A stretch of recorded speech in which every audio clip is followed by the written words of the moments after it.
Oke, welcome back. Kembali lagi dalam bahasan kita tentang marketing.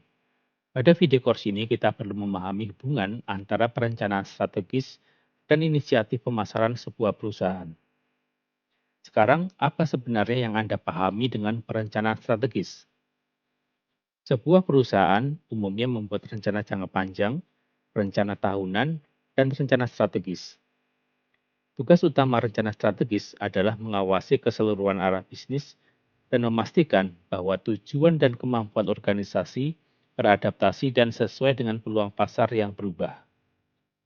Perencanaan strategis mempengaruhi bisnis di tingkat korporat dan juga mempengaruhi secara langsung pada unit bisnis sebuah produk atau level market. Ketika kita berbicara tentang konteks perusahaan, itu artinya perencanaan strategis meliputi proses pembuatan visi dan misi perusahaan, menetapkan tujuan dan sasaran perusahaan, dan merancang portfolio bisnis di tingkat unit bisnis, produk, atau pasar. Selanjutnya, mari kita lihat pernyataan misi secara singkat. Misi sebuah perusahaan yang baik harus sanggup menjawab beberapa pertanyaan penting bagi perusahaan. Misalnya, seperti apa bisnis kita nanti? Tentang siapa pelanggan kita? Bisnis kita harus seperti apa? Apa nilai-nilai pelanggan kami?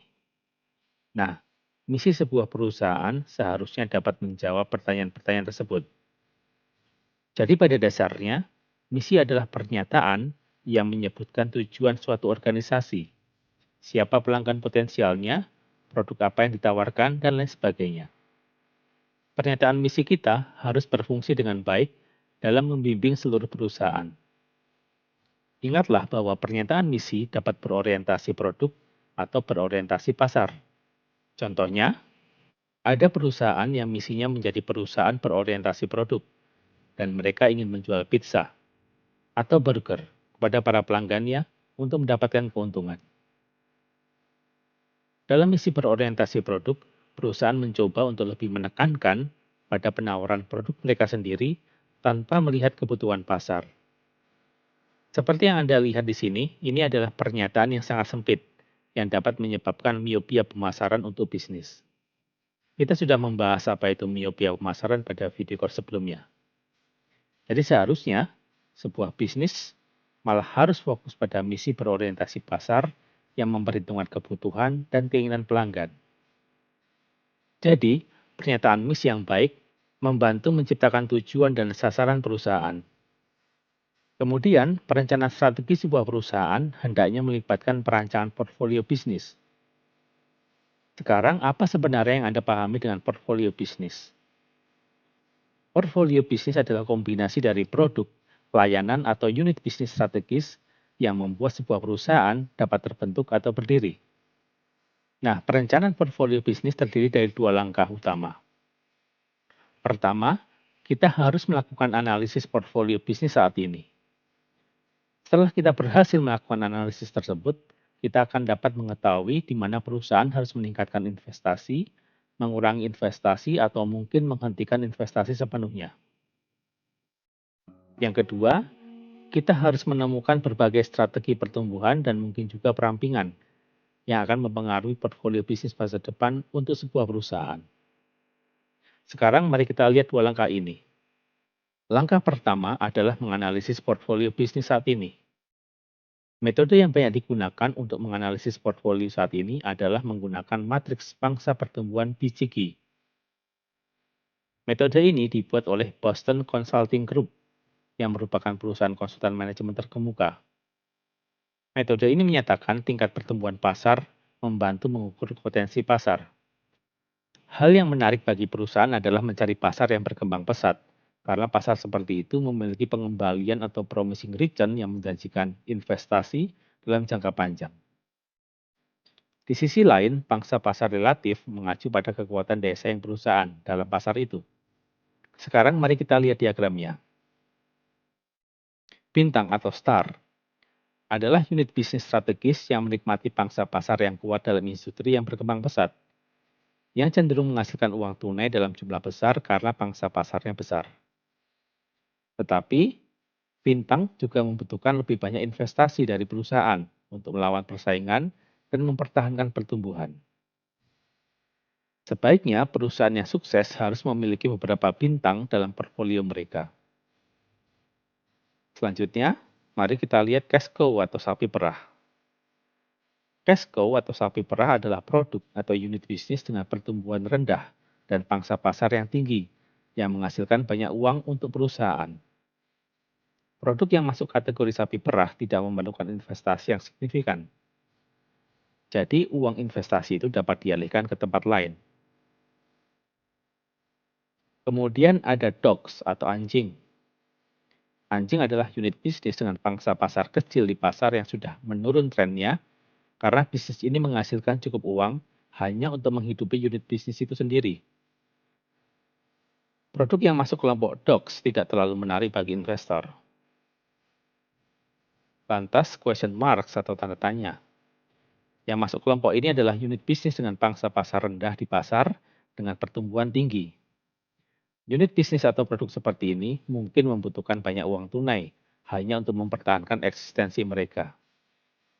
Nanti perusahaan harus memutuskan apakah ingin berinvestasi lebih jauh untuk mengembangkan unit bisnis atau produk ini dan mengubahnya menjadi bintang atau menghapusnya seperti anjing. Sebuah perusahaan besar mungkin memiliki kombinasi dari keempat jenis produk atau unit bisnis seperti ini. Tetapi kelompok-kelompok itu mungkin akan terus berubah. Misalnya, kelompok star dapat berubah menjadi cash cow dari waktu ke waktu, dan suatu ketika bisa jadi malah turun peringkatnya menjadi kelompok dogs. Pada langkah perencanaan portfolio bisnis, perusahaan memutuskan unit mana yang akan dirampingkan dan mana yang ingin dikembangkan lebih jauh. Mari kita lihat. Ingat bahwa tujuan perusahaan harus mencapai pertumbuhan yang menguntungkan dan pemasaran memainkan peran penting. Pemasaran berperan dalam memastikan pertumbuhan yang menguntungkan bagi perusahaan. Pemasaran bertanggung jawab untuk mengidentifikasi, mengevaluasi, dan memilih strategi pasar yang sesuai untuk mencapai pertumbuhan. Alat bantu yang berguna untuk merencanakan portfolio bisnis adalah alat yang disebut Product or Market Expansion Grid, yang biasa disebut juga dengan istilah Matrix Ansoff. Mari kita lihat sekarang. Product Market Expansion Grid atau Matrix Ansoff membantu mengidentifikasi peluang pertumbuhan melalui 4 strategi, yaitu penetrasi pasar, pengembangan produk, pengembangan pasar, dan diversifikasi. Kita bahas satu persatu. Kita mulai dari strategi penetrasi pasar. Ketika membahas strategi penetrasi pasar, kita perlu melibatkan peningkatan penjualan produk yang ada saat ini di pasar atau di dalam pasar yang sudah terbentuk terlebih dulu. Ada beberapa cara di mana Anda dapat menggunakan strategi ini. Anda dapat mencoba meningkatkan jumlah toko, meningkatkan desain toko, bekerja dengan iklan, mengelola layanan, atau mengatur harga barang Anda. Misalnya, jika Apple memutuskan untuk menggunakan strategi penetrasi pasar di AS atau Amerika Serikat, mereka akan mencoba menjual lebih banyak produk di Amerika untuk meningkatkan pangsa pasar mereka di pasar yang sudah ada. Sekarang kita akan bahas berikutnya, yaitu pengembangan pasar. Perusahaan dapat berkonsentrasi pada produk dengan menjual produk atau layanan ke dalam grup demografis yang baru. Sebagai contoh, perusahaan bisa menjual produk kepada manula atau orang yang sebelumnya tidak terlayani di pasar yang sudah ada, atau kepada calon pembeli yang secara geografis terletak di tempatnya sebelumnya tidak terjangkau. Misalnya, jika Anda adalah pemilik kedai kopi yang terutama melayani orang-orang berusia antara 20 hingga 30 tahun, maka Anda dapat memutuskan untuk menjual kopi atau mengarahkan produk Anda ke kelompok usia yang lebih senior. Atau Anda dapat melakukan diversifikasi dan pindahkan pasar Anda ke negara lain. Sebagai contoh, jika Anda berbasis di Indonesia, Anda dapat memutuskan untuk memperluas ke negara-negara di Asia Tenggara. Berikutnya adalah strategi pengembangan produk. Di sini perusahaan menyediakan produk yang dimodifikasi atau produk yang benar-benar baru ke dalam pasar yang sudah ada. Sehingga perusahaan dapat memperkenalkan produk dengan model baru, warna yang berbeda, rasa atau gaya yang benar-benar lain. Misalnya jika Anda adalah penjual kopi seperti Starbucks, Anda dapat memutuskan untuk menjual bentuk kopi yang lebih ringan, yang mungkin disukai oleh orang-orang yang lebih muda. Di sisi lain, Anda juga dapat mempertimbangkan untuk memberikan beberapa produk yang bisa berupa minuman energi, bisa juga jus, atau lain sebagainya. Yang terakhir adalah diversifikasi. Diversifikasi berarti memulai atau mengakuisisi bisnis yang sudah ada di luar pasar atau di luar jangkauan produk yang sudah Anda miliki. Sekarang, bagaimana Anda bisa melakukannya? Anda dapat melakukannya dengan mengakuisisi bisnis orang lain atau dengan membuat bisnis yang baru untuk pengembangan usaha korporasi secara keseluruhan.